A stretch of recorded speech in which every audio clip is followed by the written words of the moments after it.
বেদান্ত কি শিখিয়েছেন? যে সত্য থেকে সত্যের মধ্যে যাওয়াটা বেদান্ত শিখিয়েছে। বেদান্ত কি শিখিয়েছে? মন্দিরে যাওয়া শেখায়। বেদান্ত শিখিয়েছে মানুষের মাঝখানে যাওয়া। এবং বেদান্ত যা বলছে তা করে দেখাচ্ছে। আমরা সংখ্যায় কম হতে পারি, কিন্তু আমরা শক্তিশালী। আমাদের মধ্যে সত্য আছে।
আমরা দৃষ্টান্ত দিয়ে কথা বলি।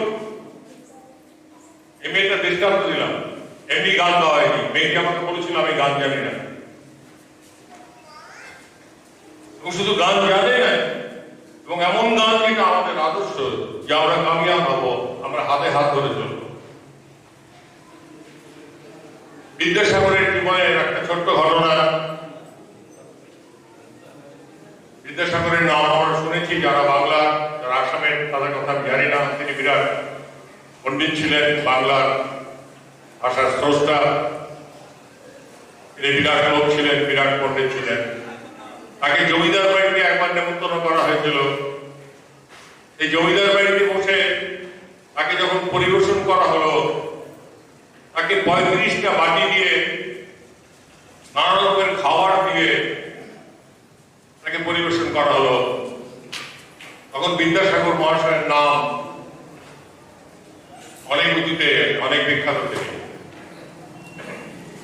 বিদ্যাসাগর মহাশয় খেতে বসেছেন, জমিদার সমেত তার পার্শ্বরা চারিদিকে ঘিরে রয়েছে, এবং বিদ্যাসাগর মহাশয় বাটিতে যে খাবারগুলি রয়েছে তার একটাও ছুঁয়ে দিয়েছেন না। তিনি নুন দিয়ে ভাত খেতে শুরু করলেন। সবাই কিছু বলতে পারছে না, কারণ তিনি বিদ্যাসাগর। তাই সবাই কিছু বলতে পারছে না। অনেক ছবি তুলেছে। বিদ্যাসাগর নুন দিয়ে ভাত খেয়ে উঠলেন।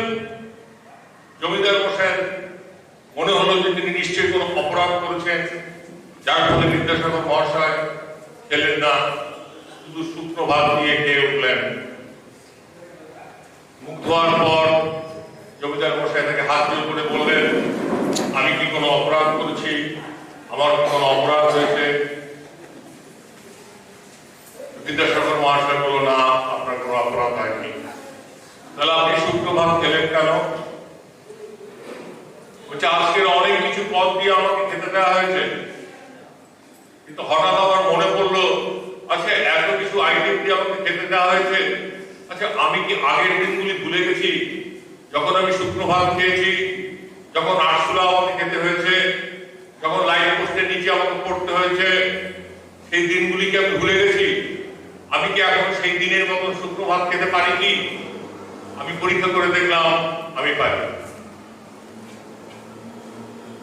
তো আজকের আমাদের এই আনন্দের দিন, এই উৎসবের দিন, এই দিনটির পিছনে সেই দিনগুলি, সেই মানুষগুলি কথা আমার বেশি করে মনে পড়ছে, যারা আজকে ভিড়ের মধ্যে বসেছে, কিন্তু তাদের কথা মনে পড়ছে। যেমন এখানে আমি পরিচয় দিচ্ছি, আমার ভাই তপন চক্রবর্তী এখানে থাকে, ভিড়ের মধ্যে বসে আছে। তপন চক্রবর্তীকে স্টেজে এখানে ডাকছি, আমি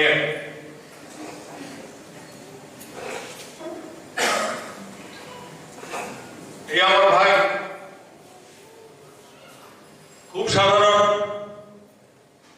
খুবই সাধারণ,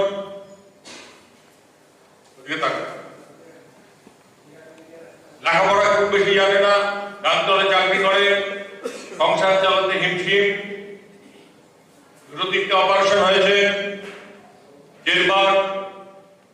কিন্তু এর কোয়ার্টার এখানে ছিল। এই কোয়ার্টারে আমি আসতাম এই বঙ্গাইগাঁওতে। সেই কোয়ার্টার থেকে কিন্তু আমি যদি ওর কোয়ার্টার না থাকতো তাহলে বঙ্গাইগাঁওতে আসার কোনো দরকার ছিল না। সুতরাং একে আমার ভাই হিসাবে নয়, বঙ্গাইগাঁও সবার ভাবা উচিত। যে শুরু করেছিল কাজটা, আমি এখানে আসতাম, ওর বাড়িতে সেটি হতো।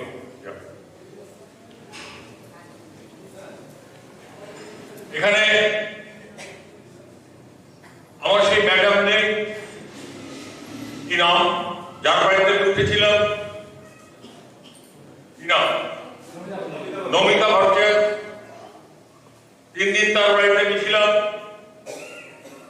যখন গৌহাটির লোকেরা আমার নাম শুনলে রেগে উঠছে, নাম শুনলে খেপে উঠছে, তখন নমিতার ভট্টাচার্যের বাড়িতে গেছিলাম।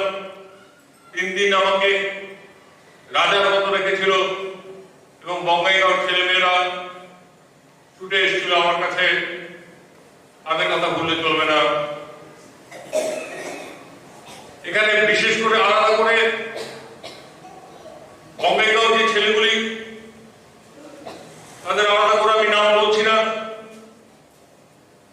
কিন্তু এখানে একজনের নাম আমি বলতে পারবো। আমি ম্যাডামের নাম বলছি না, যিনি অসুস্থ হয়ে আপাতত সুস্থ হয়েছেন, কিন্তু তার হাজবেন্ড পরেশ ভট্টাচার্যের নাম আমি বলছি। তার মায়ের নাম আমার মনে পড়ছে। আমি সেই বাড়িতে যে আদর যত্ন পেয়েছি, পরেশ ভট্টাচার্য নীরবে নেতৃত্বে খুব বেশি করে যুক্ত না থাকলেও এই আন্দোলনের যে তার মন আছে সে প্রমাণ করেছে। আজ সে আমাদের মধ্যে উপস্থিত, কিন্তু সে একজন প্রফেসর, সে সাধারণ মানুষের মাঝখানে বসেছে, কিন্তু যে আমাকে সে সম্মান দিয়েছে, আমি কিন্তু তাকে সে সম্মানটা দিতে পারিনি। আজকে আমাকে লোকে ভগবান বলছে, ফুলের মালা দিচ্ছে, আমার জন্য আলাদা চেয়ার। কিন্তু এখন আমি সুপ্রভাত খেতে পারি। আমি বলিনি সে দিনগুলিকে। আমি এই ছেলেগুলির জন্য কামাখ্যা স্টেশনে, আগের স্টেশনে আমি দাঁড়িয়ে থাকতাম, বলতাম যে তোদের জন্য আমি দাঁড়িয়ে আছি। এখানে মুন আছে, যার বাড়িতে আমাকে আশ্রয় দিয়েছিল। এখান থেকে চলে যাওয়ার সময় মুনের ভাই আমাকে বলেছিল, আপনাকে আজকে যেতে দেবো না, অনেকটা মস্তানি করেই বলেছিল। আমি তাকিয়ে দেখেছিলাম ছেলেটাকে, আরে এ তো মস্তানি করছে। কিন্তু সেই ছেলেটার বউ এখনো কলকাতায় যায়। আমি তাদের কথা বলতে পারি না। আজকের এই কৃতিত্ব, আজকের আমাদের এই আনন্দ, এই আনন্দের পিছনে প্রতিটি মানুষের ছোটখাটো অবদান। এখানে একটা মেয়ে আছে যে আমাদের 10 টাকা করে পাঠায় টিফিনের পয়সা বাকি। ম্যাডাম একটা কঠিন রোগে ভুগে উঠেছে, প্রতিদিন কথা হয়েছে নানাভাবে, একটা দুঃখের কথাও বলেনি, একটা কষ্টের কথাও বলেনি।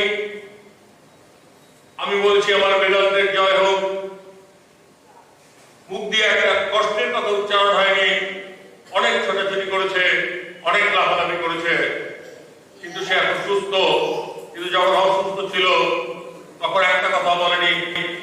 আমি বলেছি আমার বেদান্ত সার্থক, বেদান্ত মানুষকে অভিষেখায়, সাহস শেখায়। এবং সেই জন্যই এখানে যারা আজকে উপস্থিত, এই কৃতিত্বের সিংহভাগ আমার নয়, এই কৃতিত্বের সিংহভাগ আমাদের সবার। এর অংশীদার আমরা সবাই। এখানে আমাদের সেই গানটা মনে রাখতে হবে, আমাদের বিশ্বাস আছে আমরা পারব, আমরা পেরেছি।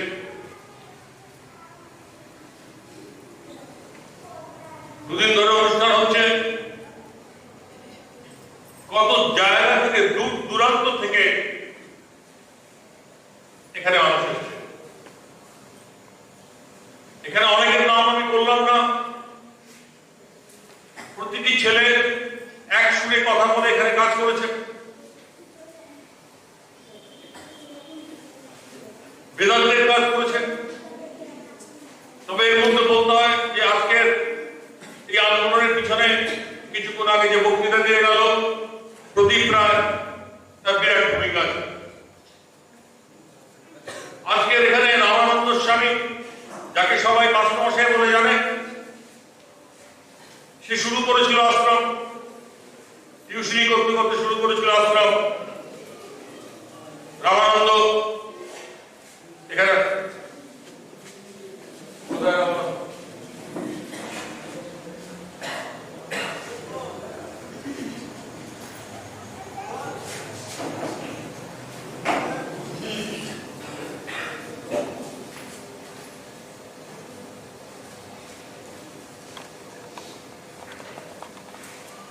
এখন সবাই দেখি আপনারা চেনেন, একে চেনেন আপনারা সবাই? চিনি। রামানন্দ সবল নয়, রামানন্দ বলিষ্ঠ নয়। রাত্রিবেলায় রামানন্দ চোখে দেখতে পায় না ভালো করে, তার চোখে ছানি পড়ছে। এবং সবাই জানে রাত্রিবেলায় সে ভালো করে চোখে দেখতে পায় না, সূর্যের আলো না হলে সে ভালো করে দেখতে পারে না। ডাক্তাররা, বড় বড় ডাক্তার দেখানো হয়েছে, কিন্তু তারা বলেছে এই রোগের কোনো ট্রিটমেন্ট নেই। সে কিন্তু বেদান্ত সোসাইটির একজন রামানন্দ স্বামী, এবং সে দাঁড়িয়েছে যেভাবে, তাতে কি মনে হয় যে সে দেখতে পায় না ভালো করে চোখে? না, বলিষ্ঠ। সে যখন হাটের রাস্তা দিয়ে বলিষ্ঠ ভাবে হাঁটে, এটা বেদান্ত তাকে সাহায্য করে। এবং সে শুরু, এটা গৌরব যে রামানন্দ এই বঙ্গাইগাঁর ছেলে, অপূর্বানন্দ এই বঙ্গাইগাঁর ছেলে, তারা দুজন সন্ন্যাসী হয়েছে। তারা সাধারণ ঘরের ছেলে, এবং সন্ন্যাসী হওয়া কত সোজা নয়, তাহলে আরো সন্ন্যাসী হতো। এটা বেদান্ত, না হলে ভেঙে পড়তো, অস্থির হয়ে যেত। বয়স কম, এরা বেনারস যাচ্ছে, এরা নানা জায়গায় যাচ্ছে।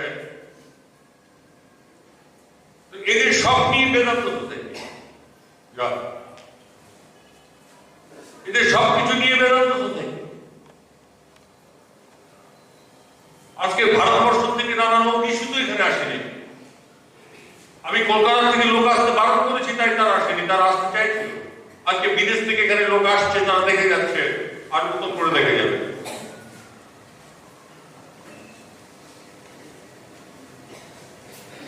আমাদের সামনে কাজ, যে আমরা প্রত্যেকে একটু একটু করে কাজ করি। আমরা এখানে পৌঁছে গেছি, আমাদের সামনে একটাই প্রশ্ন, যে আমরা কি থেমে থাকবো না চলতে থাকবো? উত্তর কি হবে? চলতে থাকবো। আজকে বাগাইটারি গ্রাম থেকে, গাড়িমারা গ্রাম থেকে মানুষ আসছে। আজকে বলা হয়েছে বাগাই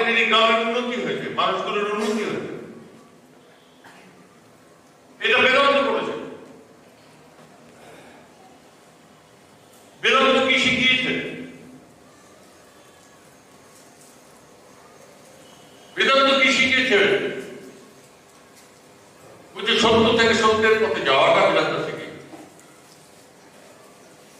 বেদান্ত কি শিখিয়েছে? মন্দিরে যাওয়া শেখায়নি। বেদান্ত শিখিয়েছে মানুষের মাঝখানে যাওয়া, এবং বেদান্ত যা বলছে তা করে দেখাচ্ছে। আমরা সংখ্যায় কম হতে পারি, কিন্তু আমরা শক্তিশালী। আমাদের মধ্যে সত্য আছে। আমাদের শাস্ত্রে বলেছে যত্র জীব তত্র শিব। আমরা শুনেছি, আমরা বিশ্বাস করতে পারিনি। এটা আমরা বিশ্বাস করতে পারিনি যে আমি শিব, আমি শিবের মাথায় জল ঢালতে ব্যস্ত হয়ে থাকি। বেদান্ত আমাদের শিখিয়েছে আমরা শিব। তাই আমাদের কাছে একটাই কথা, বেদান্তের মূল সুর। আজকের এখানে 25,000 টাকা দিয়ে বাড়ি ভাড়া করা হয়েছে, যেখানে 200 টাকা বাড়ি ভাড়া করে থাকবার আমাদের জায়গা ছিল না। আমাদের বাড়ি ভাড়া করে আমাদের বলা হয়েছিল তোমরা উঠে যাও। সেই বাড়ি ভাড়াটা দেওয়ার ক্ষমতা আমাদের ছিল না। সেখানে আজকে 25,000 টাকা শুধু বাড়ি ভাড়া দেওয়া হয়েছে। এই খরচ মানুষ জোগাচ্ছে কাকে দেখে? ভগবানকে দেখে না। কোথায় ভগবানকে দেখে? আমি তো কলকাতায় থাকি, আর আমাকে দেখার মধ্যে কি আছে? বলছে না, আমার আত্মবিশ্বাস। সেই জন্যই আমাদের কৃষ্ণ নামের সময় হয়েছে, আমাদের কাজের দায়িত্ব বেড়েছে, আমাদের ঐশ্বর্য এসেছে। আমাদের 35টা বাটিতে আমাদের খেতে দেওয়া হচ্ছে। এখন আমাদের পরীক্ষার সময় যা আমরা খালি ভাত, শুকনো ভাত আমরা এখন খেতে পারি কিনা? কি উত্তর হবে? আমরা পারি কি পারি না? পারি। আল্লাহ। আর এখানে দেখানো হচ্ছে আমাকে ভগবান বলে দেখানো হচ্ছে। আমি যদি ভগবান হই, তাহলে তোমরা কারা? সিংহ যদি তার বাচ্চা প্রসব করে, তাকে কি ছাগলের বাচ্চা বলা হবে না সিংহের বাচ্চা বলা হবে? কি বলা হবে? আমরা কারা?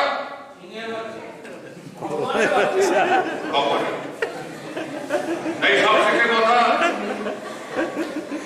সব শেষের কথা যে এখানে দাঁড়িয়ে আমাকে ভগবান ডাকা হয়। আমি এখানে কোনো কৃষ্ণকে দেখানো হয়নি, কোনো কালীর ফটো দেখানো হয়নি, কোনো রঙের ফটো এখানে নেই। এখানে শুধু বলছি এই দেখো, আমাকে দেখো, আমি সেই। আমি যদি সবাইকে জিজ্ঞেস করি তোমরা কারা, তার একটাই উত্তর হবে, উঠে দাঁড়িয়ে বলো আমি সেই। থ্যাংক ইউ, ধন্যবাদ সবাই।